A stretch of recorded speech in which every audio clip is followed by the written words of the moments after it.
So as part of this diverse and wonderful team, a big part of my job as a scientist is to relate to all of you those things happening that it's not just that I hope, that I trust and expect are going to cure patients and allow our treatments for the future to become more focused and less toxic. We're at an incredible time in the world of biomedical research.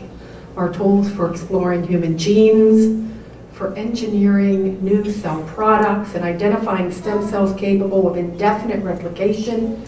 It's really more than you could have ever imagined, even that I could have imagined, and scientists couldn't imagine the kind of things that are able to be done today, relatively routinely, even as early as 5 years ago. You couldn't have imagined where we'd be.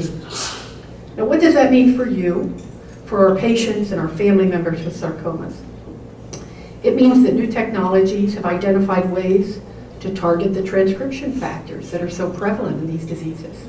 As I guess you may have heard from Jeff Turetsky last night, we know a lot of these diseases are driven by transcription factors, but so far we haven't been clever enough to figure out how to target them. We're at a point where we can move beyond hope and say that we trust and expect that we are going to be able to target those transcription factors. And that guy right over there has got a promising new drug. It's not quite ready to give to patients yet, but it will be at some point, and it will open up a whole new era of being able to target these tumors at their Achilles heel. It means that we have antibodies on the market. Antibodies that can shrink sarcomas, make them completely disappear, sometimes they never come back, without any toxicity whatsoever. I've seen it with my own eyes. I've seen patients with big growing sarcomas in their lungs who get an antibody. They have not one side effect, no nausea, no hair loss, nada, and that tumor shrinks, sometimes disappears. Now, it ain't perfect.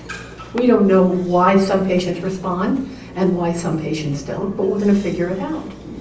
It's miraculous when you see it for the first time, but it makes you a believer, and you realize that by God, we can do this.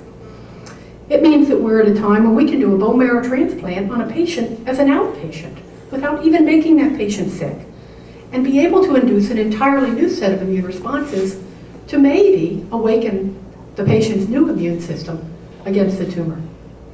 It means that this guy here can take a few vials of blood from any one of us, from our arm, treat these cells with a genetic vector, and engineer them to specifically recognize your sarcoma.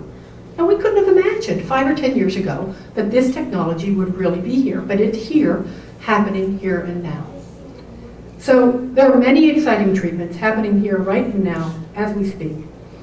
I hope, but more than hoping, I trust and I expect that these and more are going to translate into meaningful improvements for our patients.